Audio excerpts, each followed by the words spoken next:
депутаттар мына жапартырасы жатқанда уақыт ұшқан құш дегенде ушул сиздердин 4 жылдык мөөнөтүңүздөрдүн ичинде мына 1 жыл 7 ай үзөңгүлөш болуп бирге иштештик. Мен дагы чоң ыраазычылык билдирем. Төраганы кандай колдоп берсеңиздер, мына мени дагы баарыңыздар бир добуштан колдоп, мына мен үчүн дагы бул чоң жоопкерчилик болду. Ушул сиздер уят кылбаса экен, элдин арасында уят болбосо экен, ошо кыска мөөнөттүн ичинде бир жакшы ийгиликтерге жетсе экен деп ушул бассак, турсак, ниет кылып иштедик. Кыйраттык, жылгаттык дегенден да алыспыз, бирок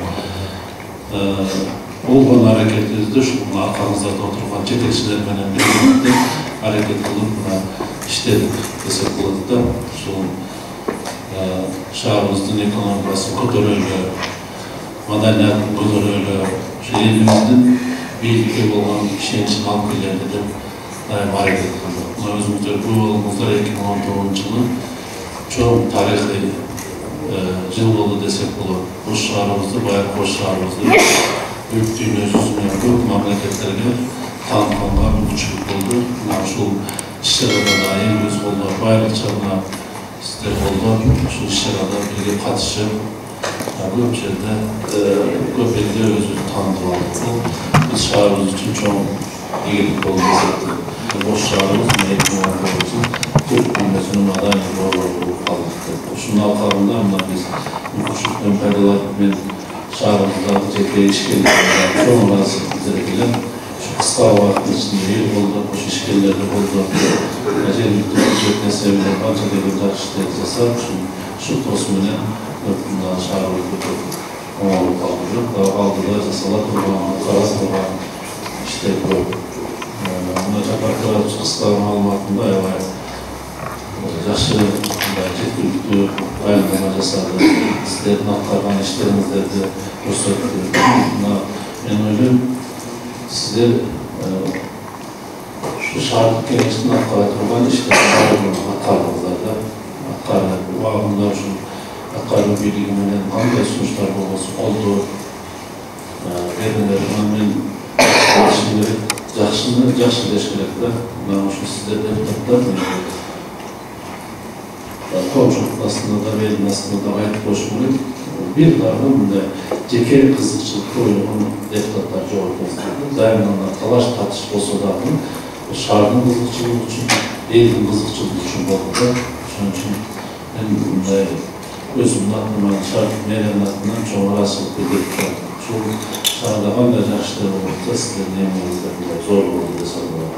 Ayniqsa yosh deputatlar doim chinlikni, ochiqchilikni şahardın kızılçılığı için daima ayakta duruştu. Aksakal deputatlarımız kalırsa adilletli, daima yaxşı zaman yapıyoruz. Vardı ama çoğun arasını bildirelim. Vardı da Uday'dan nasıllarken o şu birlikte işleştik de bu benim oynayım şununda yaxşı mamilede daima oluşumuz gerek. Siyasat, kızmak öz yolunda biz buna üzöngüç bolup kaldık. Daima şu kalayt eden şunday yaxşı mamilede olaydı. Geyinler yaxşı mamilede olaydı. Birimizde o görgön jerde yaxşı salamlaşıp uçuraşıp deyildi. Bir taraftan daima aytan şu adam belçilik mamilede boyunca bunlar vardığınızlardan üzöngüç, kalmış, hava, gece yine olup kaldık diyoruz. Bundan artık işine de Kudayım olsun, ilgilik olsun. Bunun ayınlarda 8.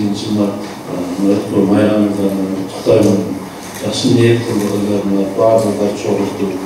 Şahardaki şu şahardaki sosyal ve ekonomik madem ösüşüne sağlam boştan көп ecelerimiz var ekan, adak besalda oturgan ecelerimiz var. Bugün günde şu şahar üçün, memleket üçün hizmet kılıp atkan ecelerimiz, kardeşlerimiz var ekan. Şurada bağırken çoğuldu. Yaxşı niyet kıldırılar şu çakırdı, dolaydı.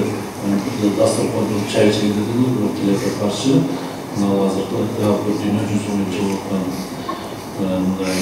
Kıdal eski alıp ökmötümüzdün şu bizde koygan talabını eski alıp şunu kısa atlatmamız lazım. Şahar şu köptörde koronavirüsler hakkında көңілмен тура түсіністірді. Жалпы шағын айымдарды дағы бір өтіп кеткен майрамына құттықтаймыз. Мұнан енді алдыда барлығыңыздарда шу дағы саясатқа көпшілігіміздер аттар ортасына аршылдар, депутаттар. Бұл енді шайлауда партиялық системамен бұна барлығыз шайлауға кетіп отырмыз. Шоның үшін біз енді шаһарлық мэрия мен баш болып ұшы шайлауны тыныш өткізгенге әрекет қыламыз. Қолдан келгенше саясатта әртүрлі нәрселер көп. Ең негізгісі елдің билігі, елдің ынтымақтастығы тектеш керек. Шайлаудан өтіп жүрген бұндай күнге өтеді. Бізде ең негізгісі шу шаһарда көпүндікті елімізде шу ынтымақтастық болушы керек. Мен игілік қалаймын барлығыңыздарға жолдасын. Мен сіздермен іштескеніммен қуаныштамын. Мен тілеймін сосын қайрадан қойған депутаттар барлығы депутат болып беріліп оған баяғы айтқандай, мұнан айтқандай дағы төраға шайлайсыңдар, мен шайлайсыңдар, барлығы Құдайдан Құдай насip болса іштесуіміз мүмкін. Бірақ игілік қалаймын. Dağılığında setsanet koyulacak bizler yaşı sunuşlayıp durma kılıp önüne cırgalayıptı. Bizler o kurarlar bakalım. En gerekli mesele buna bazı deputatlar katışıp şunun baştan ayağına çekip cayva yaşı şalparlar. Biz şarkık meyre şunun toplar üstüne gelgenden başlarına oğada verilmeyen akça meselesi çiçekli. Biz taraftar şarkık meyre tarafından taraflarımızın varlığının o alında akçaların Oturup verip buna, çiğnerine özüm katıştım, sunuşlarını ayıttı. Bu özü şahımız şuna arxitektorların göz araştırmada şahı süş gerekti. Arxitektorların göz araştırmada şahı süş gerekti. Var meyzandan şolu arxitektorlar koygan kılapmenin saktalış gerekti. Şunun için buna konuluğu da biz açık ayaklı masallıklamak karışıklarından değil de çapırıp vardığını ayıtıldı.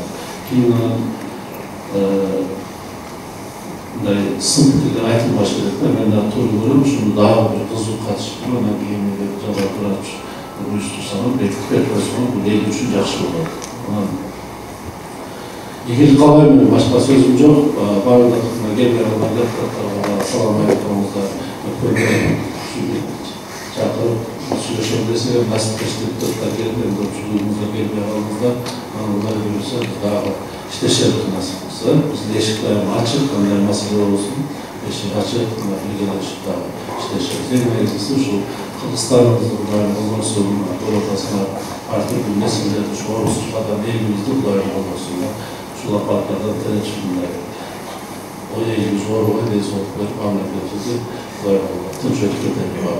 Ama kalman var mı taşlı olur. Değil, çok rahat. Rahman,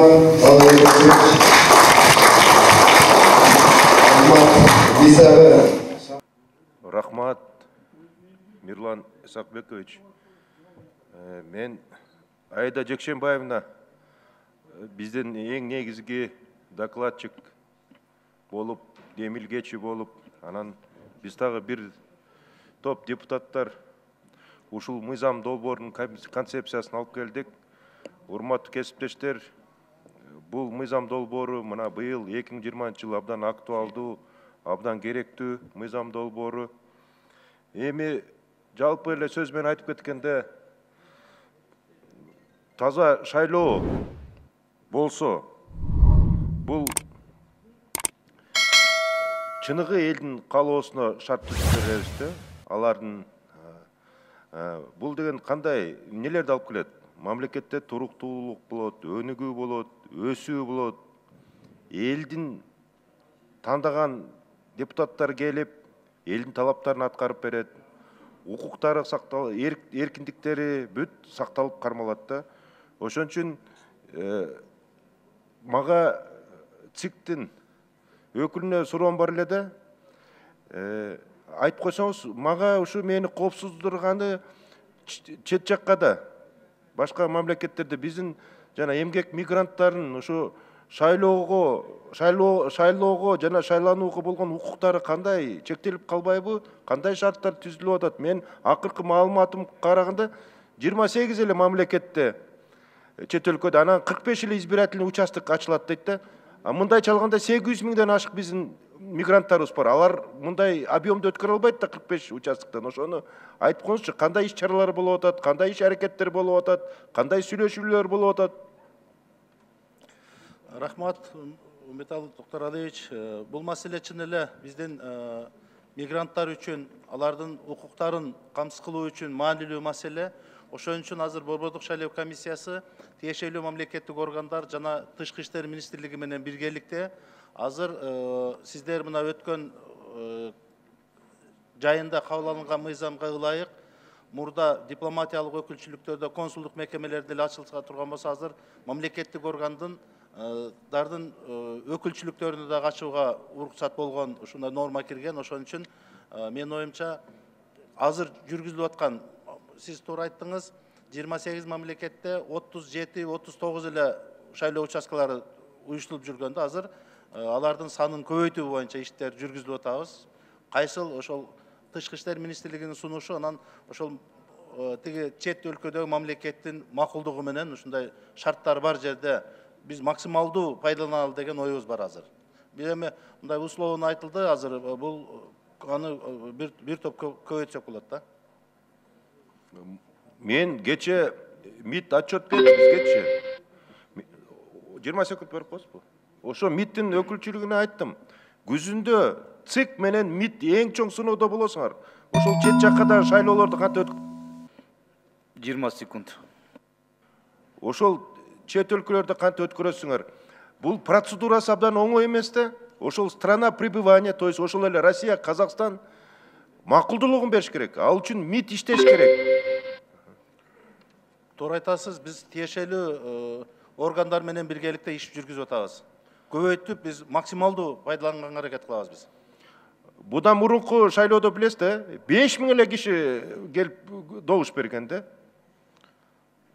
Азыр чет өлкөдөгү биздин жарандардын активдүүлүгүн дагы жогорулатуу максатында бир топ роликтерди даярдап, биздин ошол социалдык түйүндөр аркылуу чет өлкөдөгү биздин жарандарга дагы кабарды берип, алардын тизмеге киргизүү боюнча, катталуу боюнча, биометрикалык маалыматын чогултуу боюнча дагы түшүндүрүү иштери жүргүзүлүп атат. Сиз туура айттыңыз, 5 эле миң акыркы президенттик шайлоодо 5 эле миң киши келип шайлоого катышкан, а тизмеге кирген 18,5 эле миң болгон. Ошон үчүн аны көбөйтүү боюнча биз тиешелүү ишти аткарып атабыз. Ошо биздин эмгек мигранттарына шарт түзүп беришсиңиз.